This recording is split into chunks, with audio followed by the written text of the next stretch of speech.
তিনি হলেন আমাদের প্রাণপ্রিয় নেতা বীর মুক্তিযোদ্ধা পরিষদের চেয়ারম্যান নির্বাচিত হয়েছে। এই যে বিনা ভোটের 5 জানুয়ারি 2014 অ্যাডভোকেট সিরাজুল হকের কুলাঙ্গার সন্তান অ্যাডভোকেট আনিসুল হক যে জেলে পুড়ে হাজিরা দিত আনলে মানুষ ডিম মারে, কসবা খাওড়াবাসী লজ্জা লাগে। এই মন্ত্রীর আচরণ দেখলে পুলিশের বেষ্টনীর ভিতরে ওই দিন নারায়ণগঞ্জ তাকে দৌড়ায় নিয়ে গাড়ির মধ্যে উঠেছে। লজ্জা হয় এই দলটির জন্য, এই মানুষগুলির জন্য। বন্ধুগণ, ওই মন্ত্রী আমাদের প্রাণপ্রিয় নেতা ইঞ্জিনিয়ার মুসলিম উদ্দিনকে বারবার তারকে সহযোগিতা করার জন্য এবং বেশি করে হালুয়া রুটির ভাগ বাটোরা বসানোর জন্য আওয়ামী লীগে নেওয়ার জন্য অনেক চেষ্টা করেছে, কিন্তু উনি কইছে মরব, আত্মহতি দেব, তবু দলের আদর্শ যেই দলের নামে আজকে আমি চেয়ার পেয়েছি, বাংলাদেশ জাতীয়তাবাদী দলের সাথে বেইমানি করে আমি আপনার সাথে একাত্মতা ঘোষণা করতে পারবো না। কিন্তু রাষ্ট্রযন্ত্র ব্যবহার করে NSI, DGFI, SB, DSB, PPI সাংগঠনিক ভাবে উনাকে অনেকভাবে আক্রমণ করেছে। আল্লাহর অশেষ কৃপায় এবং আপনাদের ভালোবাসায় উনার কোন ফাইলে, উনার কোন কর্মকাণ্ডে, উনার কোন প্রকল্পে কোন অনিয়ম দুর্নীতি আনিসুল হক সাহেব ভাই করতে পারে নাই এবং উনা একবারও কারাবরণ করতে হয় নাই। সৎ লোকের সাথে আল্লাহ আছে।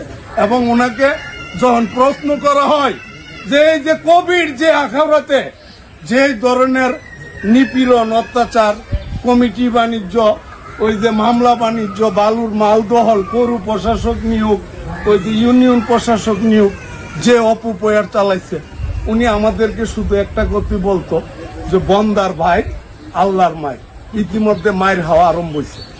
ঠিক আছে, যিনি ছাত্রলীগ থেকে বিএনপিতে আইছে, আয়া বিএনপির বেড়াইতে যারা চাটুকা দল করে যারা বেনিফিশিয়ারি হবে, লক্ষ লক্ষ কোটি কোটি টাকা কামাবে, বনগদের হালের বালু উড়াইয়া দলের নামে বিক্রি করবে, ওই রকম লোক যারা সব কবিরের পিছে লাইন ধরছে। আজকে 2 দিন ধরে আবার ভাটা লাগছে। ঠিক আছে, ভাটা লাগার কারণ হইল কবির অতদিন কমিটি দিছে, অন কমিটি দেওয়া শেষ, অনার কবিরের দ্বারা গেলে কি দিব? কবির এরপরে কইছে আমি অমুক জেলা বিএনপি সভাপতি অমুক, আর জেলার 6টা এমপি নমিনেশন আমি দেব। এখন জেলা বিএনপির 85 নম্বর সদস্য হয়েছে, এটাও ভাটা লাগবে। এরপরে আইছে জাতীয় নির্বাচনে পার্লামেন্ট মেম্বার হইব। গত পরশুদিন জাতীয় স্থায়ী কমিটির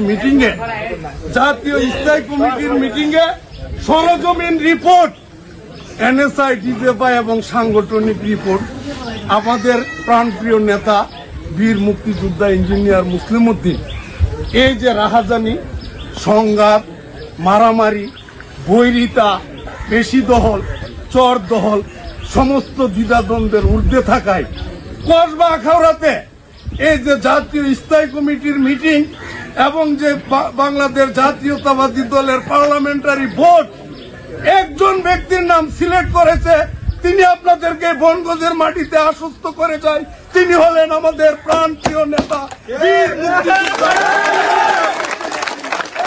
আর ওই খবরটা শোনার পর থেকেই আমরা বলছি যে আর ঘরে বসে থাকার সময় নাই, আসুন এবারের নির্বাচন অন্য যে কোনো সময়ের তুলনায় অনেক কঠিন হবে, যেহেতু আমাদের প্রাণপ্রিয় নেতা তারেক রহমান, জিয়াউর রহমানের সুযোগ্য সন্তান জনাব তারেক রহমান বলেছে যে বিএনপির ভাইয়েরা যারা মনে করছেন যে আমরা আওয়ামী লীগ মাঠে নাই, দূরে গিয়া সংসদে হামাইতে মুগা, এইরকম বাবার কোনো সুযোগ নাই। সামনে একটি অদৃশ্য পাঁচি টপকাতে হবে। দেশি বিদেশি ষড়যন্ত্র হচ্ছে, বিএনপির বিরুদ্ধে মিডিয়া ট্রায়াল হচ্ছে, হাসিনা ভারত থেকে বিভিন্ন সময় বিএসএফ, আর্মি, বিভিন্ন প্রপাগান্ডা, সংখ্যালঘুদের উপরে অত্যাচার হচ্ছে। এইরকম এক এক সময় এক এক আগ্রহ।